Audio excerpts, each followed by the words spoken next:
Good morning, everyone. My name is Falgacha. Welcome to the podcast of ApexCXO. I have our guest, Mr. Bhowmik Shah, with us. How are you doing, Bhowmik? Good, Fal. Good morning. Thank you for having me here.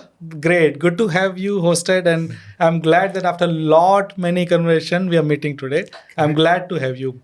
Let's start with the basic, right? Let's just for our audience to know who is Bhowmik Shah. So, just a normal guy who likes breaking things and understanding how things work, but specifically from a computer's perspective, if I put it that way. That's me. Nothing extraordinary over here. Why computers? So I think the phase when you're transitioning from university or you're transitioning to university, I think computers were very new at that time.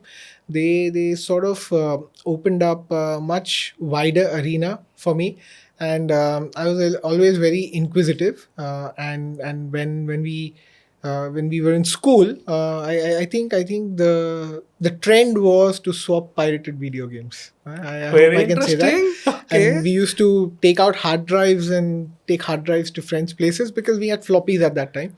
And then that sort of got me interested into how do these games work and how are we able to actually try things out. And then you sort of go into a rabbit hole. You try and understand how cracks work, where can you download better video games from, which you obviously cannot buy at that time because Of they're very course. expensive. So you find all of those nooks and crannies on the internet, and that's how it started. And fortunately, I sort of went onto a track where I was more curious about how it works as opposed to how do I profit from it. The profit part came much later Of course, in my professional journey. But yeah, that's how it all started. I completely remember and resonate that. Technically, I remember that there was a 56 kbps modem Modem, connection. yes, It yes. used to give like 25 kbps. All true. those days, even 56 kbps was a huge thing. Yes. dream. One mail, if that lands in your inbox, You're it was very a happy. huge thing, right? True, Of course. true. I do remember the same conversation we had with my friends that, okay, let's share our movies. अरे movie तो दे दो because movies were very I mean MP4 format. I MP4, really yeah, remember yeah. those, but I'm glad. Okay, why cybersecurity? So as I said, once you sort of try and understand the depth with this, so I started my journey as a systems administrator, but what really hooked me was how you were actually able to plug into a program and figure out how it works, right? So one of the very first cracks that I built, okay, was WinZip. If you remember, WinZip still has a shareware screen, so you can use it free of cost. It of course limits the functionality, but at that point in time, there were certain things that I wanted to. I remember I wanted to split a large game file. It was FIFA. The game was Okay, FIFA, and I did not have a CD burner, so I couldn't write the game to one CD, and I wanted to split it into multiple zip files so that I could give it to other friends. So I wasn't really selling it for profit, but it was more generosity. But WinZip at that point did not allow you. The free version would not allow you to do that. And what I figured, doing a lot of research at that point was also very difficult. We had no Google, we had Ask Jeeves and Alta Vista and things like that. So you sort of you had bulletin boards, which are like precursors of all your Slack channels and Discord channels, and you hang out on bulletin boards, people host them, and then you interact with somebody and they give you a link, you land upon that link. And I found out that WinZip, the way it works is when you put in a license key, it does a simple comparison. And a certain algorithm, the license key goes through a certain algorithm and it is matched. If it matches, you've got the license key. And the simplest hack that I did was, instead of A is equal to B, I said A is not equal to B. very interesting. Which means the only time WinZip will not work is when you put in a correct license key. everything else would unlock all features. Right? Amazing. And that was sort of like a turning point. And then I sort of got deeper into understanding Unix, and started reading e-zines, and these are very early days of cybersecurity. So Kevin Mitnick was in the news at that time. So you sort of hold him up to a certain standard, and you try and see what more can you do. Yeah. So that's how. And I think I over a period of time I also realized that I've got the knack for it. I can't sit and write code, but I do enjoy breaking things.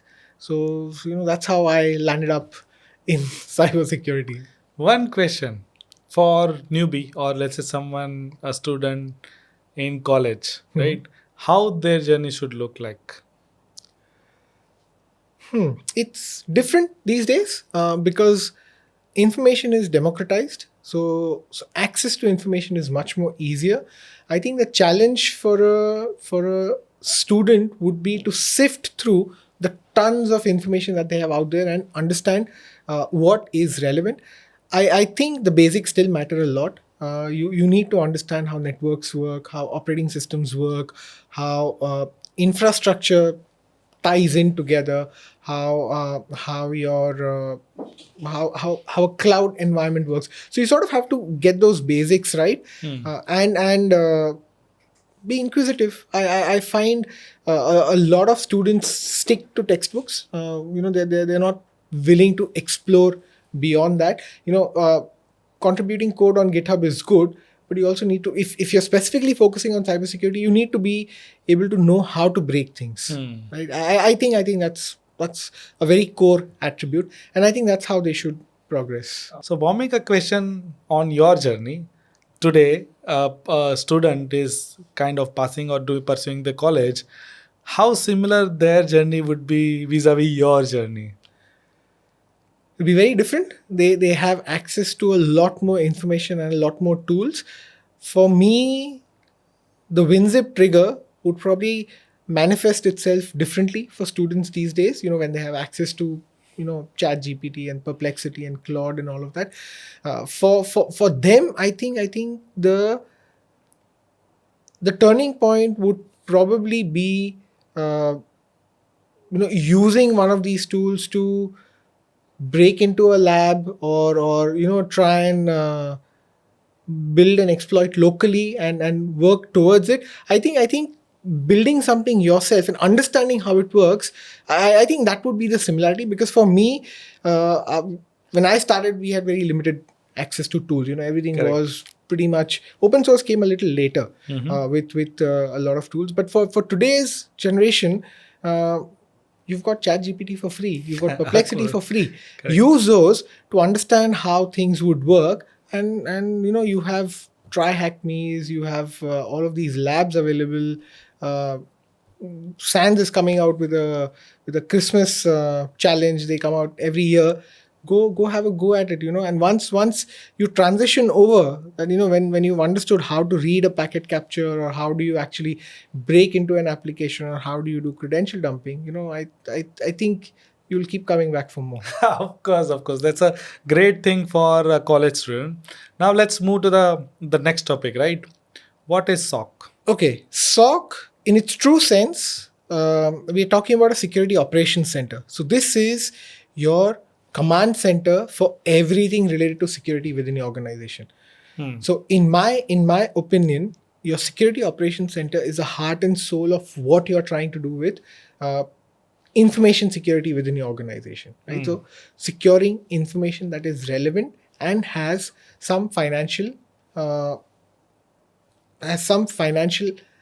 relevance within your organization, right? So with security operations, you're looking at how will you harden, how will you protect, how will you identify what needs to be protected at what level, how will you test if your controls are good, how will you detect? So you've done all of this, but you still have to be ready for any untoward incident. So how will you detect that something abnormal is happening within your environment, and then how will you respond to it, right? So this entire flow, this entire sequence for me is a SOC, right? In the current day, with the number of silos that we have in cybersecurity, considering the granularity of knowledge and effort required for each area, SOC these days is more the detection side of things. How do you detect threats? How do you detect anomalous behavior? How do you detect suspicious behavior? And you sort of use that to trigger whatever remediation mechanisms you have within your environment. Very interesting definition. So let's say, let me ask you the same definition 3 times. What is SOC for a college student? Okay, what is SOC for a college student? How do you describe a SOC for a newbie who is not into tech or cyber? I would call it as your monitoring control room, where you've got multiple CCTV feeds, and you're keeping an eye out on every single feed to see if there's somebody who's not following the rules. So Okay. think of it as your traffic monitoring room or your air traffic controllers room. You're trying to understand, if traffic is flowing smoothly, is there an anomaly somewhere? Has somebody taken the wrong way? That's what a SOC is. Very interesting. And SOC is monitored what, 24/7 or Yes, holidays yes. or No, you holy have Diwalis of it? No, you need to be looking at it round the clock. I mean, you can't, attackers don't take a break. So you don't have the luxury of taking a break. Of So you course, have of to look at it. So SOC around में the clock. लोग 24 घंटा काम करते हैं. हाँ, obviously not one person, but Okay. shift में लोग आते जाते रहते. Oh. But yes, it is operational continuously. So from a, let's say, the ATS perspective, the air traffic monitoring system जो plane में होता है and then airport के बाजू में होता है, what it actually does is अगर plane land करता है या take off करता है या जो भी करता है उसको monitoring करता है, right? हाँ. How that is comparable with SOC? Airport पे क्या होता है? You have multiple flights landing and taking off. You also have flights which have to go to the parking bay, which have to go pick up passengers. You have flights which are just dropping off goods. They're not passenger aircraft. Now all of this has to be coordinated. You sort of need to conduct this in a graceful manner without causing incidents, right? So one distinction between a SOC and an air traffic controller's office is that an air traffic controller has to direct things in a certain way. A SOC does not technically have to do that, but a SOC has to do what an ATC does before directing. So they have to make sure, they have to be aware of how many flights are supposed to land, how many of them are passenger aircrafts, are they moving forward, are they going to the parking bay, are they going for maintenance. So they have to keep track of, I have this list of activities that have to happen. Correct. Things are happening as per that list. Any deviation from that list is cause for alarm. So you Correct. sort of you use that deviation to trigger some sort of a response mechanism to identify, is this deviation a genuine deviation because of something that happened out of everybody's control, or is it something malicious, right? So that's where the alignment between an air traffic controller and a SOC comes in. What is SOC for a student? Okay, that's an interesting question. From a student's perspective, a SOC is something which monitors your environment. Think of it as your campus monitoring room, where there are different CCTV cameras placed across the campus. They are monitoring entry and exit points. They're monitoring sensitive areas. And if something weird happens, then they respond to it. That in simple terms, that is what a SOC is, right? From a digital perspective, your SOC is the area which monitors your technology stack. So it could be your web applications, it could be your servers, it could be your end user machines, your firewalls, your switches, and it looks at all the behavior and activity that is happening across this technology stack and tries to identify malicious or suspicious activity and respond to it. So that's what a SOC is. That's an interesting answer. How do you explain SOC for a technologist or a cybersecurity personality? Sure. Okay. Now we're switching gears. So for a person who is well versed with technology, your security operations center is the nerve center of your defense and response to threat actors. Okay. What you are as a cybersecurity professional, your primary aim is to ensure that your organization's digital assets are protected from external attacks or internal attacks, right? And you may have intellectual property, you may have customer data, you may have a lot of sensitive information, transactional information which you want to protect. Your SOC helps you in identifying, it helps you in monitoring what is happening. Once you start monitoring, it helps you detect something anomalous happening in your environment. Once something anomalous triggers, you have to investigate. You have to actually ensure that you know whether this is a true positive or you're going on a wild goose chase, and then it turns out that it's not really relevant and it's not malicious. And once you've qualified it as a true positive, then you need to respond, because you don't just want to sit and say, I've detected something, I've identified that it's a true positive. You actually want to ensure that it does not propagate within your environment. You limit the damage, you contain it, and then you recover from it, right? So that's what a SOC helps from a technologist's perspective. That's interesting. Isn't it true that SOC is finding a needle in haystack? Absolutely. Very, very well put. So because for any kind of an organization these days, the technology landscape is so large. You for even a small to a mid-sized organization, you will have some form of an HR system. You will have some sort of, you'll probably be using email online. So you'll have Google or Office 365. Then you'll have your CRM. You'll probably have website which is hosted on a content management system. Then you will have your internal office environment where you may have different networks. You'll have access points. You have users or end users who are using desktops, laptops, tablets, mobile phones.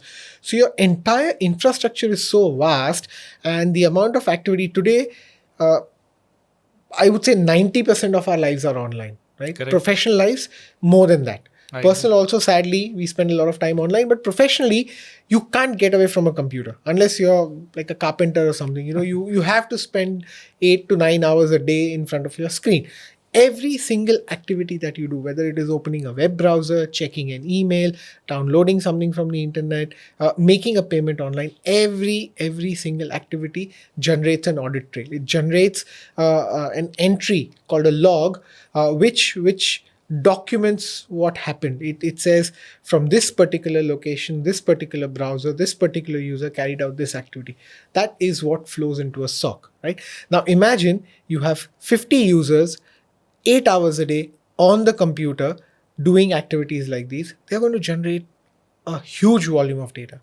What you're really looking for is that one piece of information which probably indicates somebody is trying to do something malicious in your environment. So I would say it's not like looking for a needle in a haystack. It's like looking for a needle in multiple haystacks. Of course.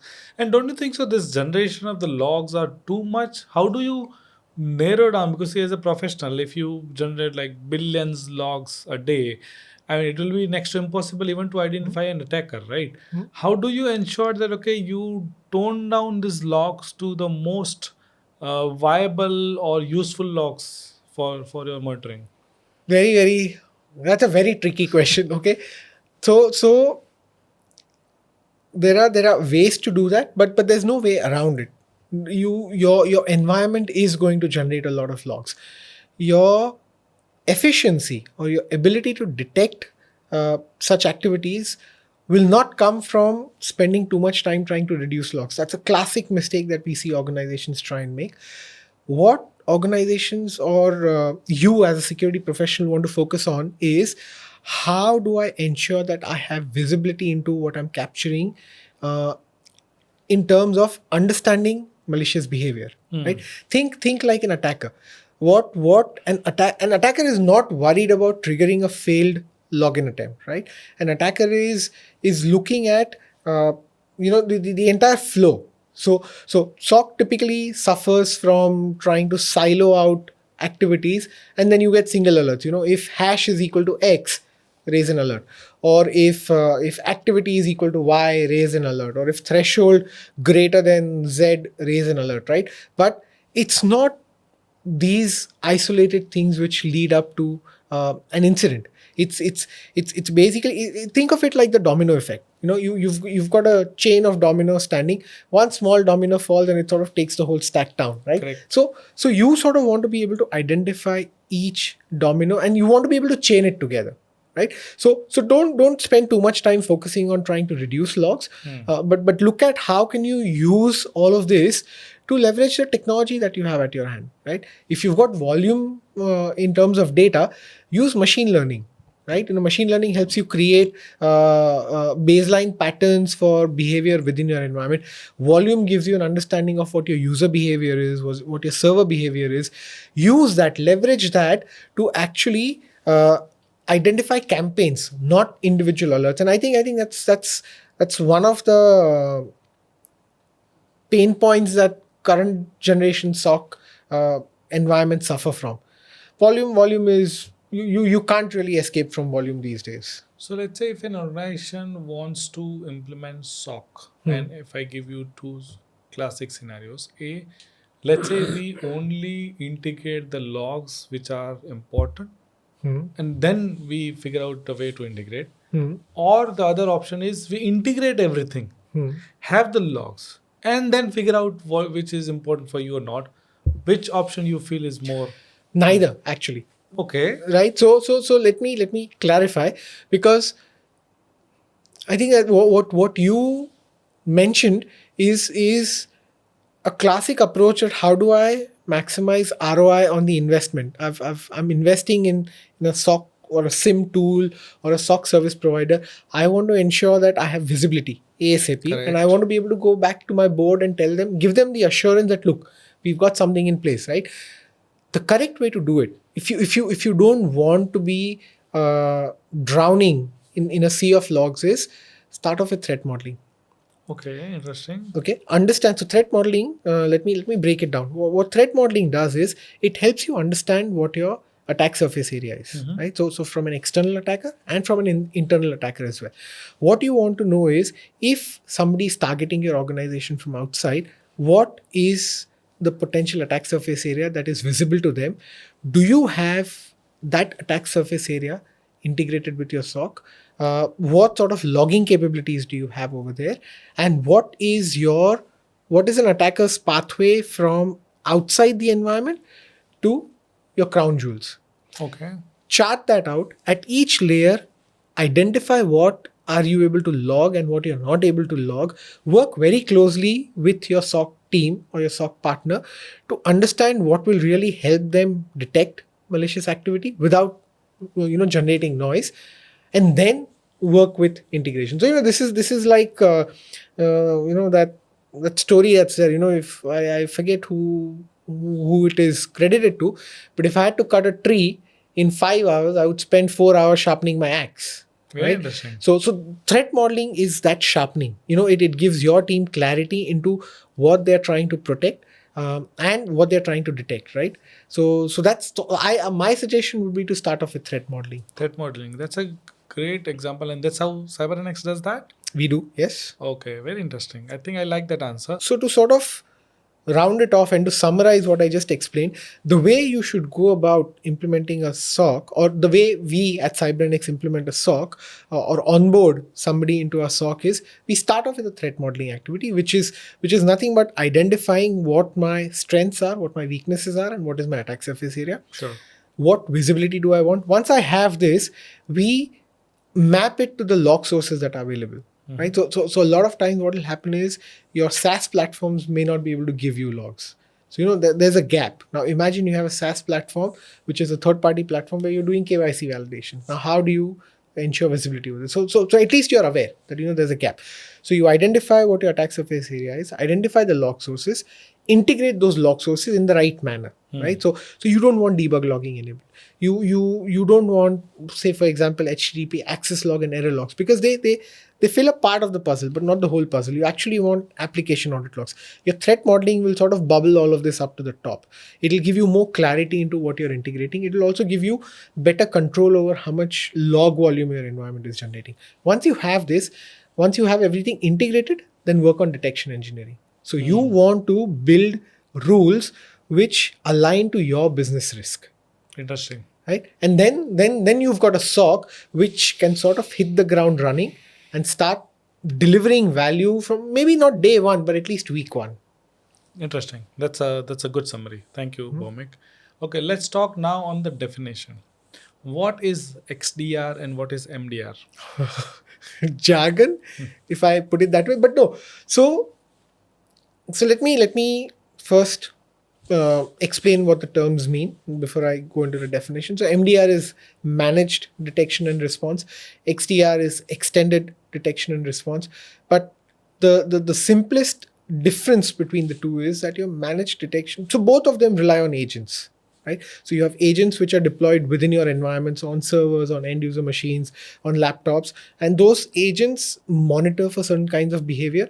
Now you have signatures, you have rules, you have classic behavioral analysis. All of these agents, they identify anomalies over here and they send a trigger out to some form of automated containment or response mechanism. Right?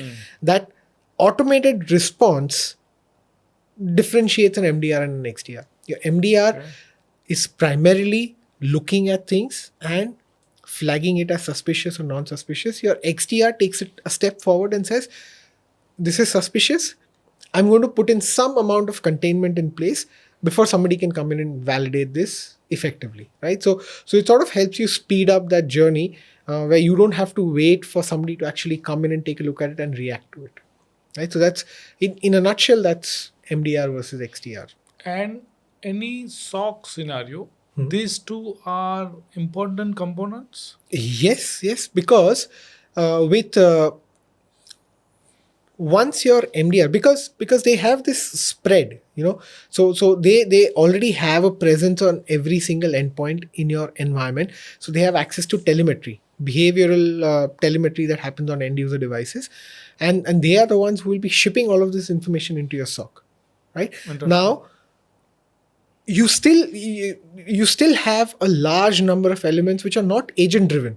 Think network devices, think your cloud environment, think your SaaS, your web applications.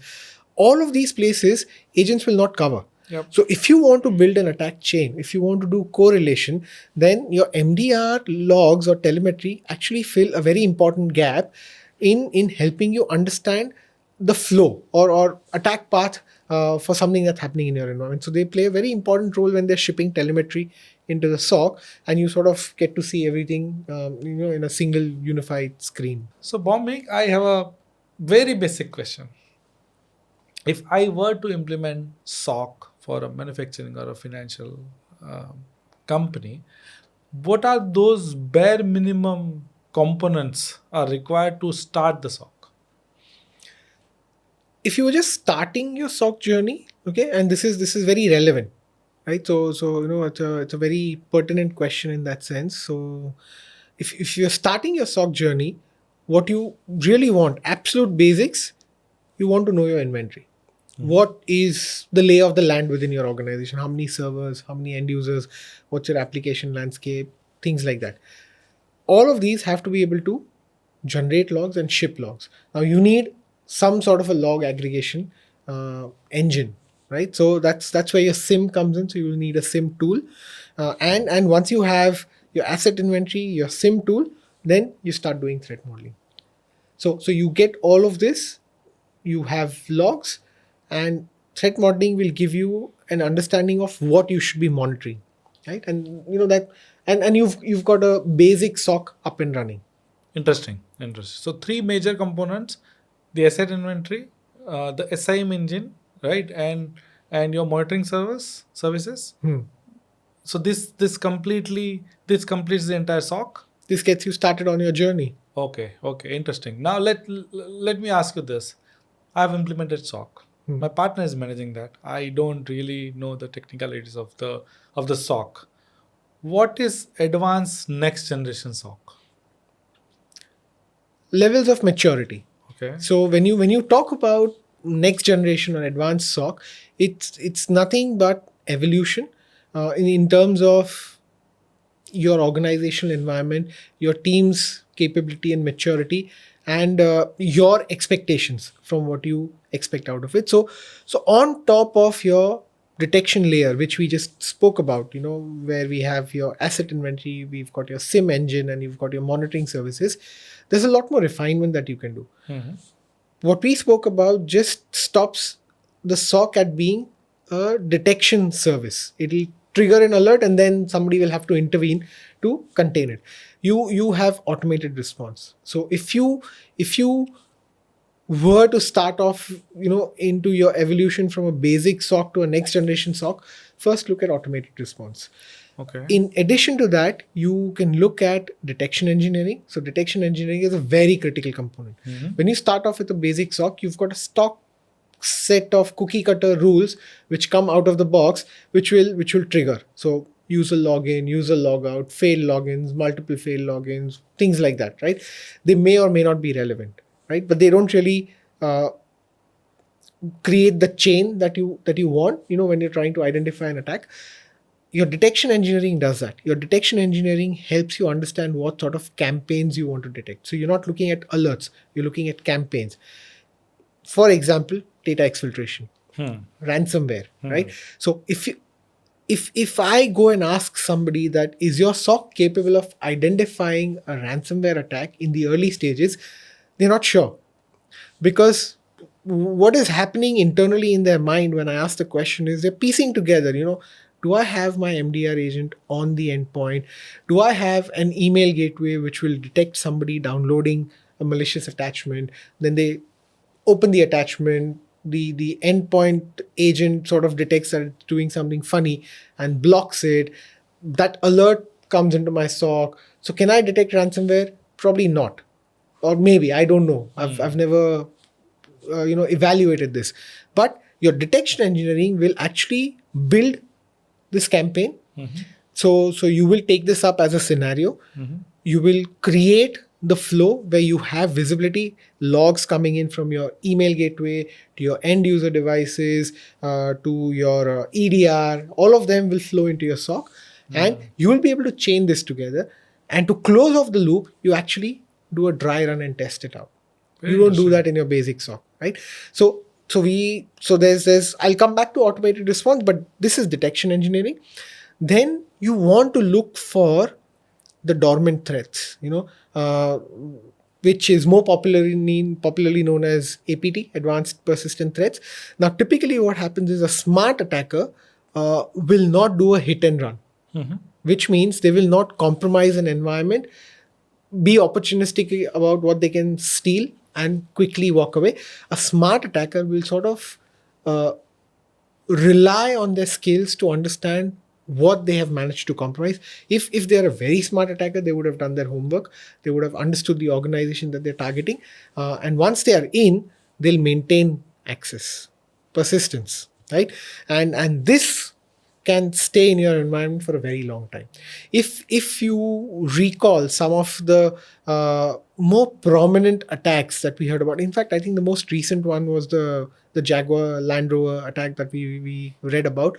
And I think top of my head, I believe it was the attackers had been within the environment for at least 6 months before they were detected. 6 months? That's very less. Typically, really? you would have attackers sitting in your environment anywhere between 18 to 24 months. Wow, this is a really long period. It's a very long period. And attackers are smart, right? Yeah. So it's not just, they don't just stop at getting data from your environment or stealing something or hitting your environment with ransomware. These days, what attackers do is, if they have access, but they're not able to find anything, they lease out compute. Wow. I have access to 50 different end user machines within your environment. Okay. That's compute. Right. I can use it for Bitcoin mining. I can use it as a part of a botnet. I can use it for a DDoS attack. There's a whole bunch of things, right? So we've reached a stage where attackers are not just looking at what is present on the machine, but they're actually looking at the power that is present with the machine, right? Wow. Now, these kind of attackers, they don't make a lot of noise. So your advanced persistent threats, these are advanced attackers who've got remote access. They're persistent. They're not just, running around your environment. They're lying low until something comes up, and they are relevant threats. A SOC will typically not pick this up. Your basic foundational SOC will not pick this up.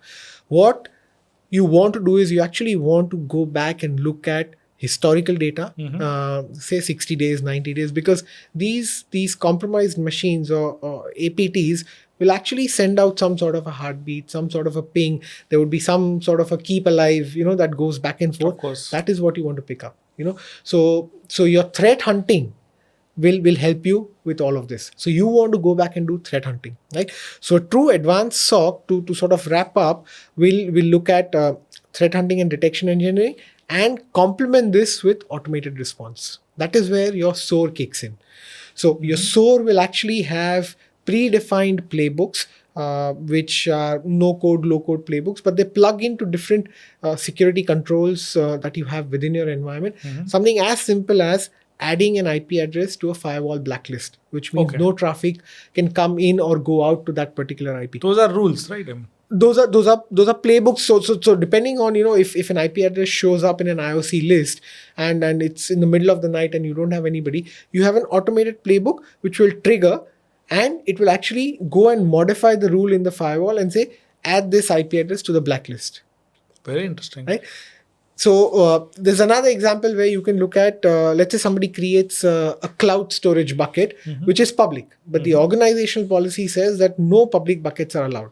All buckets created will be private by default. You need explicit approval to make a bucket public.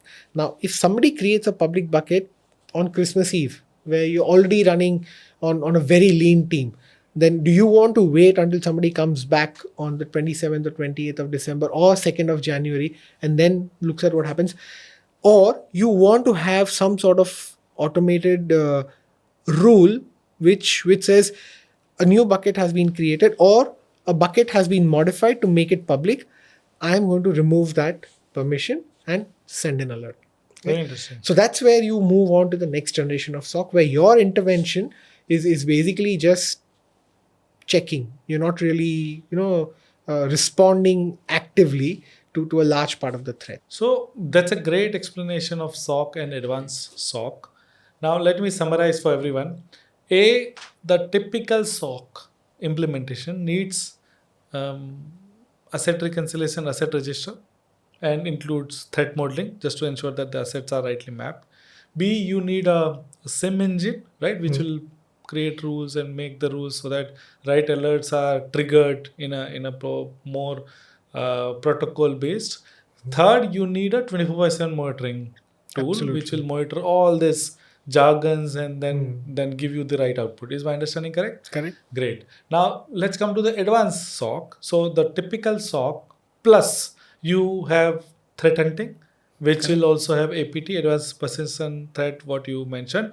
Plus you have SOAR, so that at a maturity level, you actually do a remediation of the alerts on an automated fashion. Absolutely, yes. Right? Yes. Did I miss anything? SOC and advanced SOC. Okay, great. Now, for our understanding, what is SOAR? Right? SOAR is a great word, but can we talk about the definition and how it works? Good. This gives me an opportunity to sort of demystify.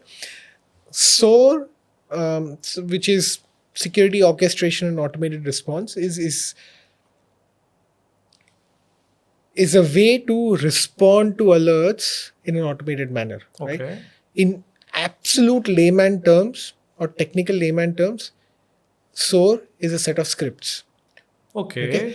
Now, obviously that's absolutely basic, but there's a lot of finesse and value add that SOAR brings in. But at its core, what SOAR does is it runs a set of commands based on some sort of an input, right? In the SOC sense of things, the input is typically a validated alert. So, for example, if you have the example that I gave about somebody creating a public cloud bucket, that would be an input that goes into the SOAR. The SOAR will identify that I have a corresponding playbook for this exact scenario, and the playbook will have steps that go identify the bucket, check out the region the bucket is in, remove the policy which actually makes it public, and send an alert out to the relevant team member. Interesting. Right? Now, typically in absence of SOAR, you would have to rely on a human team member to actually do all of these, which means your response time or your containment time is longer. So that means your risk exposure is much longer. SOAR steps in and helps you reduce your risk exposure.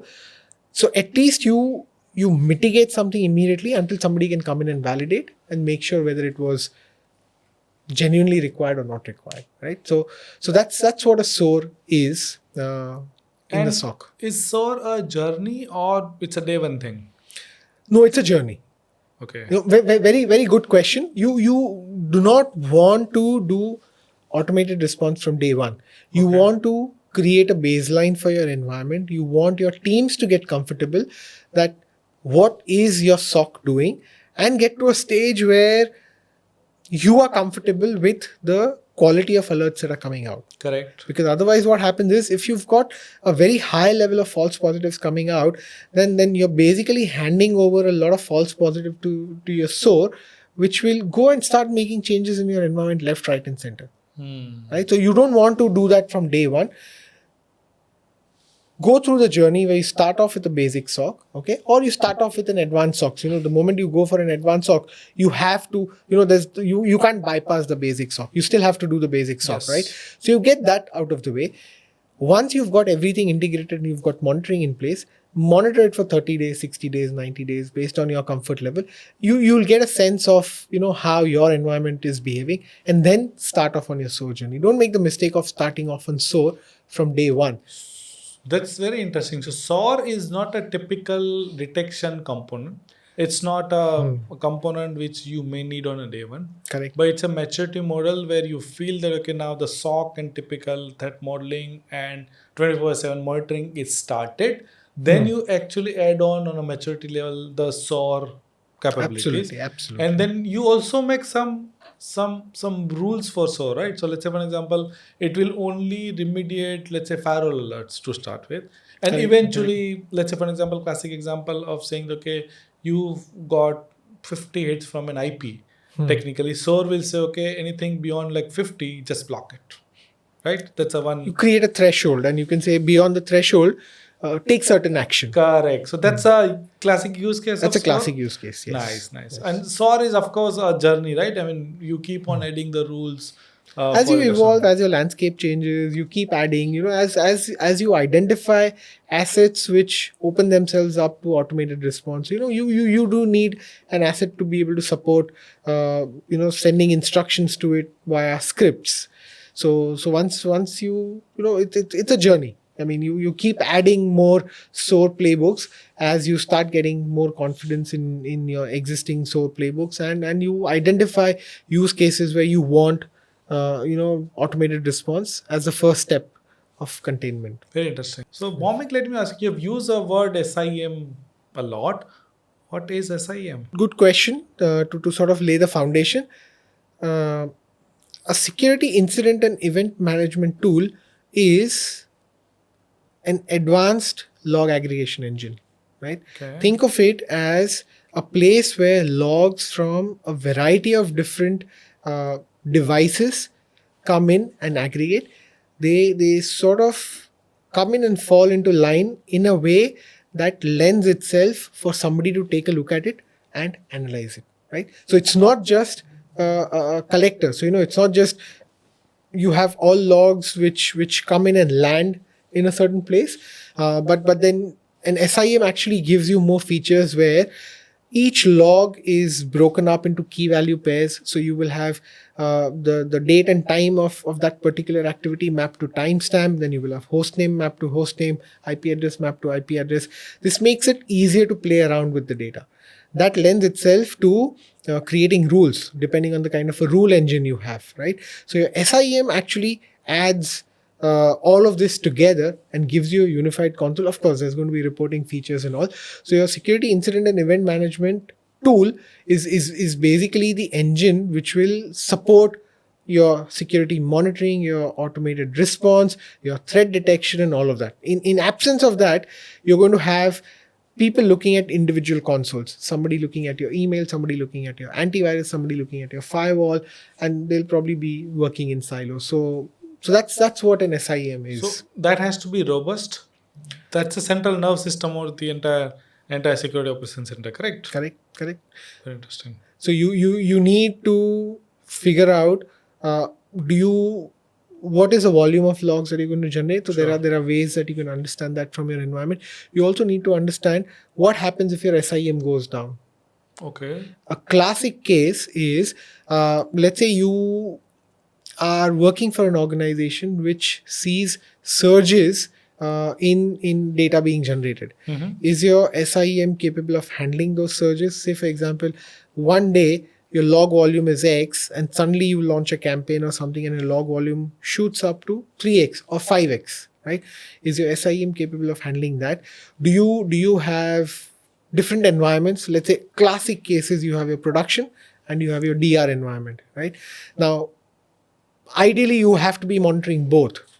Right, what happens if your production goes down? Do you have an equivalent SIEM environment within your DR setup, or does your SIEM spread to an active or an active passive kind of a layout, A redundancy. which supports monitoring in absence of the primary environment going down? Very interesting. Right, so it has to be very robust.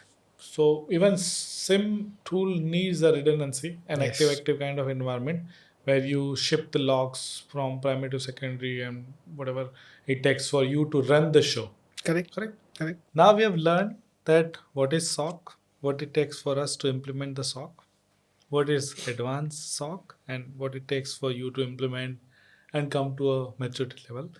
And let's say you've gone through the journey of, let's say, 2 years, and then you are at a stage where, okay, your SOC, SIM, everything is like set and running, up and running, but everything is green, right? Everything is working the way it is expected. Your SOC monitoring tools are giving green results, but you still feel that the SOC is blind. Why?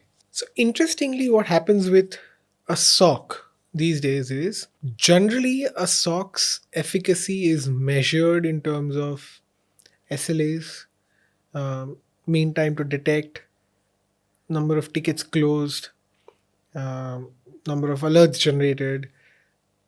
These don't really translate into giving you visibility into your threats. Eventually, what happens is that your SOC becomes a number game, right? And your analysts get into a comfort zone where they understand what is expected on the screen, and the system sort of gets gamed to show you that, right? It's not about intent. It is about a lot of different things, but primary among them being alert fatigue, Okay. because you have so many logs being generated. You most likely have a very robust library of rules which cover every scenario, including the ones which may not apply to you. Right, so you've got a whole bunch of different things triggering, and your analysts sort of get into a groove where they know what is a false positive. Right, first time something triggers, it gets sent out as an alert. Somebody comes back and says this is linked to regular activity, you can close this. Let's assume this happens 3 times or 5 times. Right, the 6th time, the analyst will be like, I know this is going to be a regular activity. I'm going to downgrade it, or I will sort of drop it and not send it out. Right? That one mistake proves to be costly. Right? So your SOC is looking in terms of alerts, not campaigns. And that is why a green dashboard does not technically equate to a secure environment. Now that's a very inflammatory statement, if I could put it that way. But that is the on-ground reality. Very interesting. Now, what do we do, and to take this discussion further, to see whether my SOC is working fine or no? What are those standard way of doing it? How do you measure if your SOC is effective or not? So even if you feel everything is green, you still need to stress test. Right? You have to poke and prod your SOC or poke and prod your environment to understand, is your SOC reacting the way it should react? Right? It is think of it as a when you go to a doctor's clinic and you say something feels off, even though there's no obvious indicators, they'll probably take that rubber hammer and sort of bump you on the knee to see if your knee reacts the way it's supposed to do. That's what you need to do with your SOC. So either you do some sort of attack simulations, or you do offensive test activities, red teams. Those are the kind of activities that you want to use to stress test your SOC and see if it is behaving the way it is supposed to or the way you expect it to behave. So to summarize, what you're saying is to see the effectiveness of my SOC, I do stress testing. I do all the ways of ensuring that the logs are rightly monitored and being handled, right? Now, how do you challenge SOC, right? What are the ways to see that your SOC is effectively working and protecting you from an attacker? What are the ways for that? Mimic an attacker. Okay. If you want to see whether your SOC is doing what it is supposed to do, pretend to be an attacker and see how it responds or how it reacts. Right? Now, what does that mean? It does not mean that you carry out a vulnerability assessment or a penetration test activity. You actually try and breach into your environment Okay. to see if your SOC picks up things where it is supposed to, it triggers where it is supposed to actually identify suspicious activity, it sends out the right alerts, your team responds in the right manner.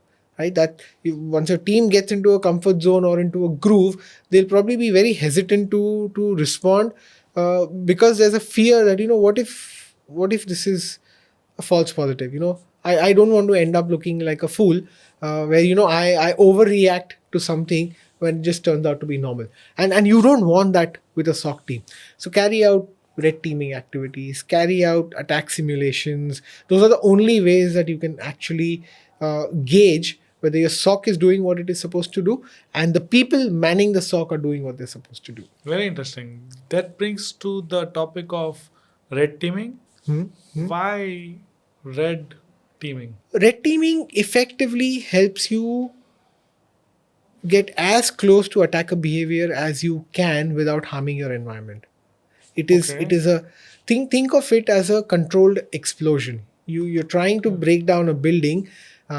You can go about it in a variety of different ways, but if you are smart about it, you will place explosives in the right places and control the way the building comes down so you don't damage the parcel of land, you don't cause a lot of disturbance to buildings around it, and you achieve your objective. Right? That is what a red teaming helps you do. Very interesting. Can you define a term, what is offensive and what is defensive? Sure. Again, tricky but very interesting. But it is important to sort of put it into context, because as defenders or as cybersecurity professionals, the general perception is that we are in charge of protecting. We are the guards, right? And that sort of, in a very subtle way, that takes shape in your mind, where we tend to believe that we only have to protect, right? And what we do not realize is that there comes a time where we need to know what an attacker is up to, right?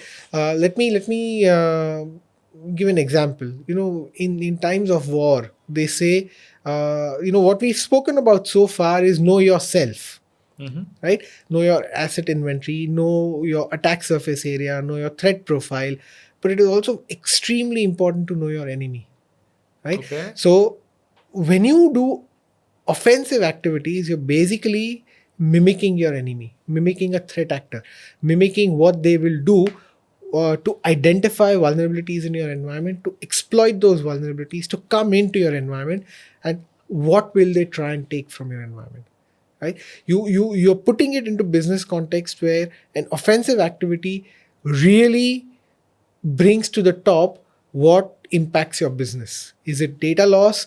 Is it productivity loss? Is it reputation loss? We talk about all of these terms in board meetings, but how do you actually quantify them on the ground and have it make sense for your teams? Is by doing offensive activities. Very Right? interesting. So when you term both offensive and defensive, um, do you measure them as well on ongoing basis? That what are the offensive activities you have done, or what kind of defensive activities you have done? We should. Okay. We should measure them because that helps you chart out your maturity journey. So CISOs typically tend to spend a lot of time figuring out what their annual roadmap is going to be, what areas or layers are they going to focus on in terms of evolving to the next level. Now, how do you actually prove that? Is by measuring what you're doing or showcasing a before and after picture. And you can't do a before and after if you haven't measured. You don't have metrics to compare with. So you should measure what sort of defensive activities you're doing as a part of your normal information security roadmap. You should also measure what type of offensive activities do you have in store for maturing your environment. For a layman or for a person who is entering into cybersecurity, right? These jargons, the big jargons of vulnerability assessment, red teaming, blue teaming, and all those are like very difficult to understand, right? Can we go back on the surface and see what is actually vulnerability assessment and penetration testing? Good point and good question, because one of my pet peeves is when I'm talking to somebody and they say I want to do a VAPT, and it irks me a lot because VA and PT are two very distinct separate activities. You can do them together, but you have to put it into context. So I think it's good that we put some foundation to this. So VA, which is a vulnerability assessment, is primarily carried out. It's a passive activity. It is not invasive. It is carried out to identify if a particular digital asset is configured in the right manner. It has no weaknesses, no known weaknesses that we are aware of, and it is within the bounds of what is expected from an organizational perspective, right? So the important things to remember over here for a VAR: it is non-invasive, it is passive, and it is basically just matching if your configuration aligns with the baseline. Okay. Right? A penetration test typically takes a vulnerability assessment one step forward. Right? Okay. So with a vulnerability assessment, you're just validating whether something exists or not in terms of a vulnerability, right? Or a weakness. A penetration test actually tries to poke that vulnerability to see if you can do something with it, right? Okay. But there is a very, very subtle distinction when we talk about the next level after penetration test. So penetration test will actually say this vulnerability exists. Can I do something to showcase that there is potential for exploitation? Interesting. A simple example is a cross-site scripting attack that is possible on a web application. A penetration test will say, okay, I found a particular variable which is vulnerable to cross-site scripting, which is basically I can use that variable to inject a script, and they will show a POC as maybe a pop-up which says, XSS alert or something like that, but it stops there. So I would call a penetration test as partially invasive as opposed to completely non-invasive, which is a vulnerability assessment. But that is where a penetration test goes, right? Beyond this, we have red teaming. Red teaming is when we actually take a vulnerability to the extent possible. Can we exploit it? So can I use a cross-site scripting attack to actually steal a cookie from a browser? Okay. Or can I actually leverage a vulnerability into SSH or RDP to gain access to a remote system, carry out privilege escalation, and create persistence on a system over there? So that's where. So it's increasing levels of complexity when we talk about a vulnerability assessment, where you will also have things like you have a configuration assessment or a hardening assessment. So all of that gets clubbed together with a VA. Then you do a penetration test activity where you say, look, I've got my VA cleared. I've identified weaknesses. I've fixed them. Now I want to know what more can be done. So that's Sure. when you do a penetration test. Right? Interesting. You fix findings from a penetration test. Now you're at a stage where you want to really understand, I believe I've done whatever I could, right? What can an attacker do now? That is when you step into the realm of red teaming and really try and hit your environment with true offensive activities. Very interesting. So we close the chapter of VA and PT. Vulnerability assessment, to summarize, is more like identifying the gaps from a vulnerability perspective, from a perspective of, let's say, if there is a patch missing, if Missing there is a patches. configuration missing and everything, is entirely, I will say, non-intrusive activity, right? Doesn't impact the ecosystem. Penetration testing is more way of exploiting a vulnerability to see whether that vulnerability is really exploitable, whether an attacker can go further and really take down your system, right? That's a penetration testing. Now let's understand, okay, what is red teaming, blue teaming, purple teaming. I don't know what colors, who choose these colors, Sure. but let's define or let's understand for our audience that, okay, what is the terminology and difference between them. Sure. So let me start with blue teaming. The correct order, in my opinion, is blue, red, and purple. Okay. Right. So, but it's not linear. You sort of pick and choose.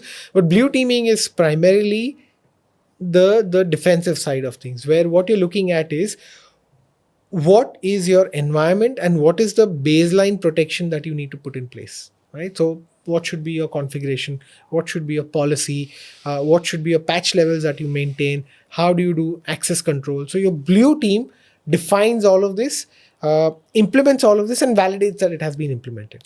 Okay. Right?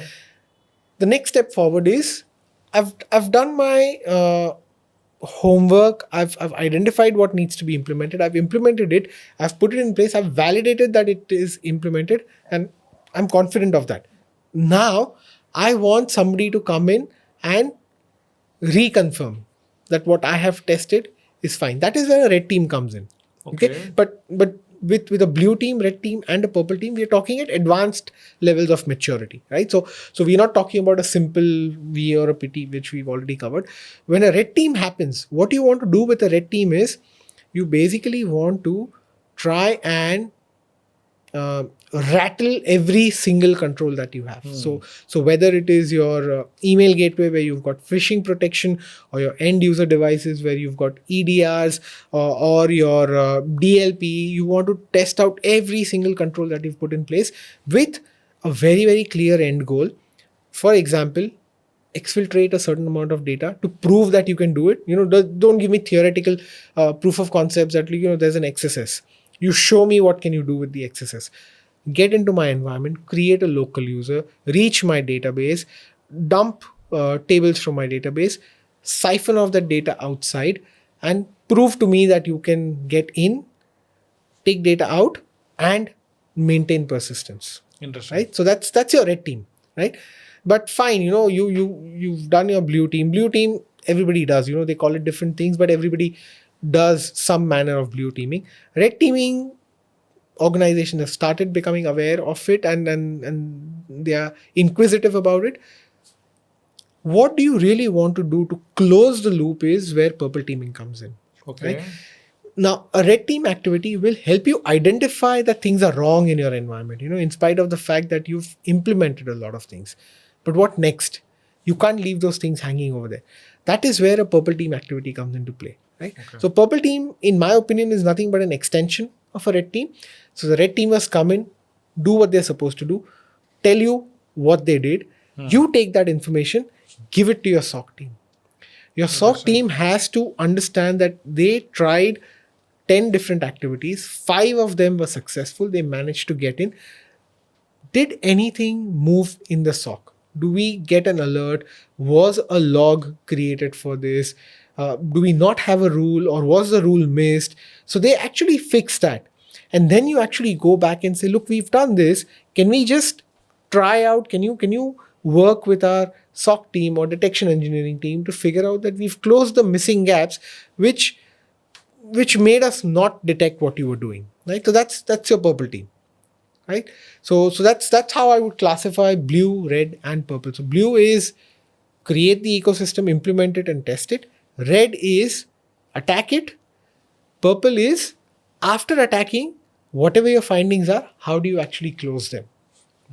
Very interesting, and I like that concept of all the colors, and I thank whosoever have defined those colors. So my next question is, people also talk about, let's say people spoke about the organization which is getting mature will do a vulnerability assessment. People also come on a stage of maturity who will do red teaming, purple teaming exercise. people also do breach and attack simulation. What's the difference between a red teaming exercise and a BAS? That's a very good question. A breach and attack simulation is, as its name suggests, a simulation, right? But what it does is it tries to mimic attacker behavior on a system. Okay. So think of it as an assumed breach kind of a scenario. So you give access to a system and they will simulate certain commands which don't really harm the system, but they mimic behavior of a particular ransomware or a particular type of, like Mimikatz or Bloodhound. They're dumping Active Directory credentials. They'll mimic that kind of a behavior. You want to see if this behavior gets triggered in the SOC, right? A red team doesn't mimic. It does it. So it will dump credentials. If it finds a set of credentials, it will try and use those credentials or those tokens to actually gain further access. If it finds a database, it will try and dump data from that database and take it outside. It is not a simulation. A red team is the real thing, right? So now where do they fit in? When would you do a breach and attack simulation? You would do a breach and attack simulation where you want to test things out in production, but you cannot afford to have the I'm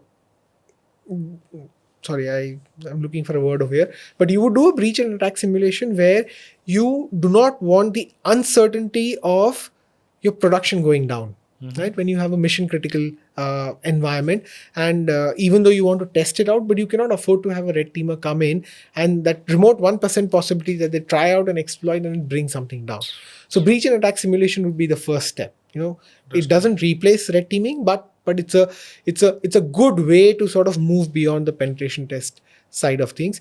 Whereas if you do not have any kind of guardrails like this, then my suggestion is go ahead with red teaming. That's interesting. So we've spoken about three concepts: VAPT, red teaming exercise, and BAS. What do you feel on the timeline perspective? Okay, let's say in an annual cycle, how soon we should schedule all these things? So it depends on how the organization sort of structures its activities and how the maturity journey looks like. But typically the first starting point, assuming that you've never done anything, would be a vulnerability assessment. Sure. You do a vulnerability assessment or a hardening assessment. Whatever the findings are, you fix them and you do a retest. Typically do this once a year, twice a year, once every quarter, depending on how dynamic your environment is and how often you see changes. Once you've reached a certain cadence with this, you start off with penetration testing. My recommendation is at least do it twice a year. Right? Okay. Even if your environment is not very dynamic, there's still, you get patches from your operating system, your software gets patches, you create more users. So, your attack surface area is slowly but steadily increasing, right? So penetration testing, I would suggest you do twice a year. Sure.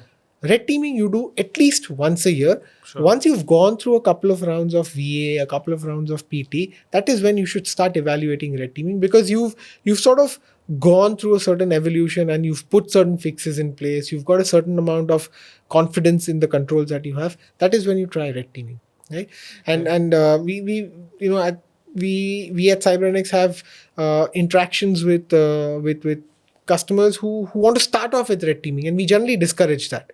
Oh, okay. Because we say, look, we're fairly confident that if you start off with red teaming and you've never done VA or PT, then you're going to open up a can of worms. And it sort of, is not the right way, because you're starting top down, and that doesn't really work in cybersecurity, because you do want your foundations to be very strong. Absolutely. Right? So we do have those kind of conversations, and I think there's a little amount of unlearning and relearning that has to go out into the industry with this, and which is where I think this was a very relevant question.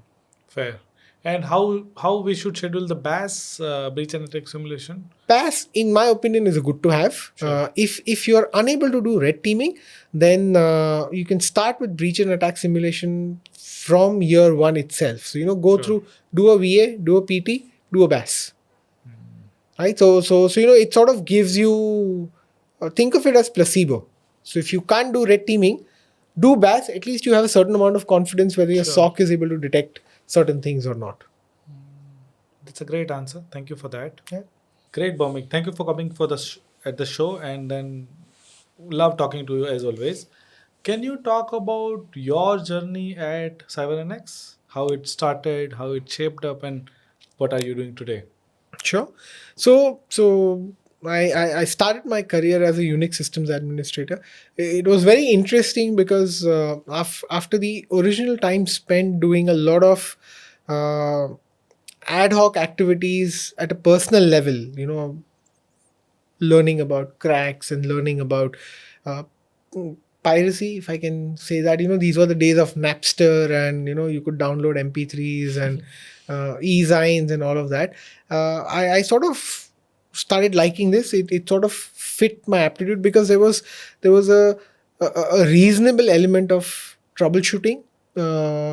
Investigation. So that whole, you put yourself in a detective's shoes, and you're sort of trying to pick up clues and do things to reach to a solution. But when I really started my journey, cybersecurity wasn't really a formal stream of education. Okay. So except for in the US. And I eventually landed up in a course which was offered by the mathematics department, and where my major was cryptography. So I learned elliptic curve cryptography, quantum cryptography, RSA, SHA, and all of that. And transitioned. So when I graduated, I started working as a Unix systems administrator because I really liked the whole Unix And the ecosystem complex way of doing and the it. complex way of doing it. It was sort of like a challenge to myself. Can I do this? Can I not do this? And I sort of just evolved from there. So except for my first role, which was as a Unix systems administrator, I immediately transitioned into a security analyst, right? And at that point in time, security analyst meant a lot of different things. I was configuring firewalls. I was configuring Red Hat systems, Solaris systems, AIX systems, and configuring meant not just from a security perspective, but also from an optimization perspective. And the natural progression moved me into testing these systems for security. So I became what you would now know as a penetration tester, and it covered everything, not just web applications, but I would test servers, I would test switches, firewalls, web applications. Then I got into thick client testing, which was very interesting because I had to load up different executables or binaries into a debugger and sift through assembly code. So all of that sort of got me to a place where I had tried out a lot of different things in cybersecurity, and I had written exploits. I had participated in bug bounties. I had done accidental red teaming, if I can call it that. Oh, really? So penetration test, which sort of cross the fine line between a pen test and a red teaming. And eventually, because of a lot of what I did, I sort of landed up in a place where I had a lot more exposure to the business side of things. So Sure. as opposed to the technical side of things. And being from a Gujarati family, where it's always, I think जैसे वो बोलते हैं ना कि it is in your blood. So we eventually ended up in a place where I was very keen to start something on my own. That's interesting. Sort of explore the entrepreneurial side. Sure. And that's how CyberNX was born. CyberNX was something which is very close to my heart, and we sort of started off with a very simple. We started off with a very, very simple expectation that we want to offer quality cybersecurity services to customers within India. Sure. Overseas, there's a lot of maturity.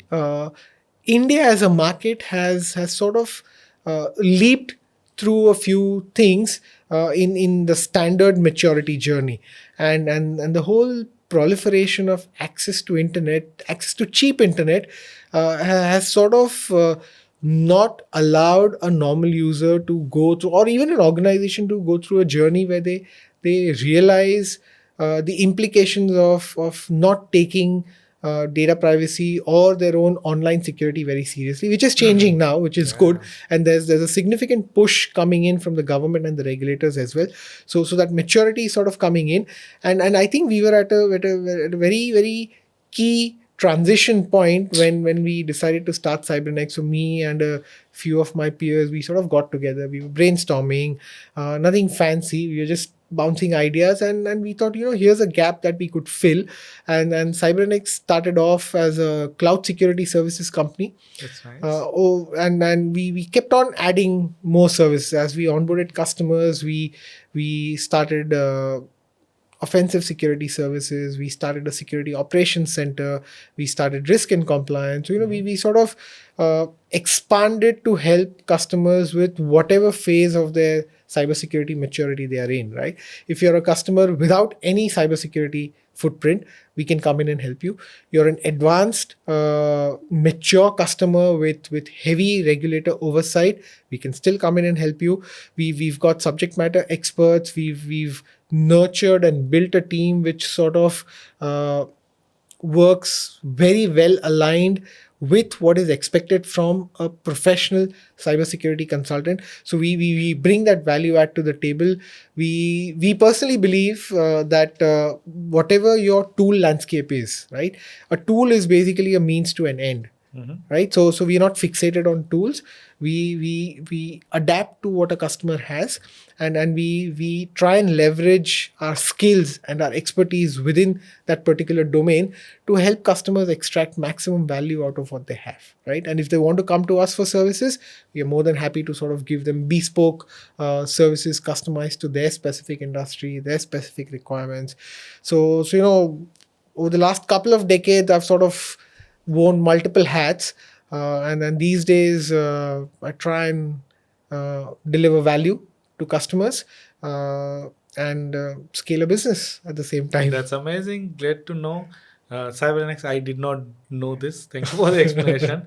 It must be very encouraging for the next generation even to embark upon the journey what you have really gone through. Glad to know that.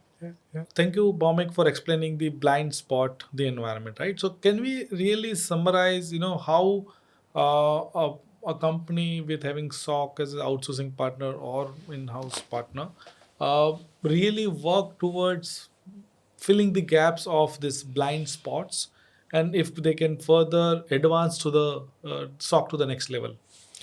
Sure. So let me sort of break this into two parts. Part one is why do a lot of SOC environments be blind to certain kind of activities? And the second part is what can you do to sort of fix that, right? Sure. So there are 5 major reasons as I see it. Okay, the first one is visibility gaps. So it does not mean that you don't have your entire environment monitored, but you may not have your environment sufficiently monitored. Sure. Right? So that is where your threat modeling, which we spoke about earlier, comes into play. So you want to close those visibility gaps, right? Second thing is you want to cover your detections in the correct manner, right? So what do I mean by that?